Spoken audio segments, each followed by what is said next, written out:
नमस्कार, मैं हूं अभिषेक और आज हम बात करने वाले हैं एक ऐसे बदलाव की जो चुपचाप नहीं बल्कि जोरों से हो रहा है। देश की उच्च शिक्षा व्यवस्था में पिछले 10 से 12 सालों में एक ऐसा बड़ा उलटफेर हुआ है जिसे समझना अब हर छात्र, हर पेरेंट्स और हर नीति निर्माता के लिए बहुत जरूरी है। दरअसल आईआईएम उदयपुर की एक नई रिपोर्ट में बड़ा खुलासा हुआ है। रिपोर्ट में बताया गया है कि कॉलेजों, यूनिवर्सिटीज में अब एससी, एसटी और ओबीसी वर्ग का दबदबा बढ़ चुका है और सामान्य वर्ग का नामांकन लगातार गिर रहा है। लेकिन अब सबसे बड़ा सवाल यही है कि यह बदलाव किस वजह से आया। क्या यह बदलाव समाज के लिए अच्छा संकेत है? क्या क्रीमी लेयर पर फिर से बहस होगी? और सबसे बड़ा सवाल कि आने वाले 10 सालों में भारत का शिक्षा संतुलन कैसा दिखाई देगा। तो चलिए शुरू करते हैं बिना किसी लाग लपेट के असली डेटा के साथ। सबसे पहले आंकड़े देखिए और खुद फैसला कीजिए। साल 2010 से 11 में एससी, एसटी, ओबीसी की हिस्सेदारी थी 43.1% हायर एजुकेशन में। वो अब बढ़कर 2022 से 23 में जब यह सर्वे हुआ है तो हिस्सेदारी बढ़कर 60.8% तक पहुंच चुकी है।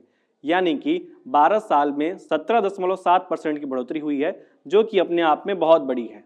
दूसरी तरफ बात करें सामान्य वर्ग की हिस्सेदारी की तो सन 2010 से 11 के बीच में इनकी हिस्सेदारी थी 57%। वहीं 2022 से 23 में इनकी जो हिस्सेदारी है वो मात्र 39%, यानी कि 18% की बड़ी गिरावट। यह गिरावट मामूली नहीं है। यह ट्रेंड बताता है कि समाज की शिक्षा प्रोफाइल जो है वो पलट रही है। बहुत लोग कहते हैं कि सरकारी कॉलेजों में ही आरक्षित वर्ग का दबदबा होगा और जबकि निजी संस्थान अलग अलग होते हैं, वहाँ पे तो अलग बात होती है। लेकिन यह जो डेटा है आईआईएम का, वह कहता है कि दोनों की कहानी एक ही जैसी है। सरकारी संस्थानों में जहां एससी, एसटी, ओबीसी की हिस्सेदारी 62.2% है और वहीं निजी संस्थान में भी जो इनकी हिस्सेदारी है वो 60% के करीब है। यानी कि अवसर बढ़े हैं, पहुंच भी बढ़ी है और हायर एजुकेशन के अब ज़्यादा जो मौके हैं वो समावेशी हो चुके हैं।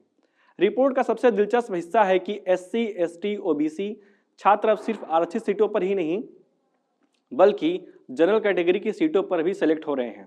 इसका मतलब क्या है? इसका मतलब यह है कि इन वर्गों में शिक्षा का स्तर लगातार बढ़ रहा है, कंपटीशन भी तगड़ा हो रहा है और समाज का मेरिट मैप भी बदल रहा है। इस रिपोर्ट ने एक पुरानी लेकिन जरूरी बहस भी फिर से छेड़ दी है, जिसका नाम है क्रीमी लेयर। पूर्व चीफ जस्टिस ऑफ इंडिया यानी कि बी.आर. गवई ने यह भी कहा था कि एससी, एसटी में भी क्रीमी लेयर लागू होना चाहिए। बार बार एक ही परिवार आरक्षण का फायदा ले रहा है। आईआईएम की इस रिपोर्ट के लेखक प्रोफेसर वेंकट रमनन और प्रोफेसर त्यागराजन भी यही कहते हैं कि अब जब आरक्षित वर्ग की उपस्थिति इतनी बढ़ गई है तो सही मायने में सबसे जरूरतमंद छात्रों तक लाभ पहुंचाना बहुत जरूरी है।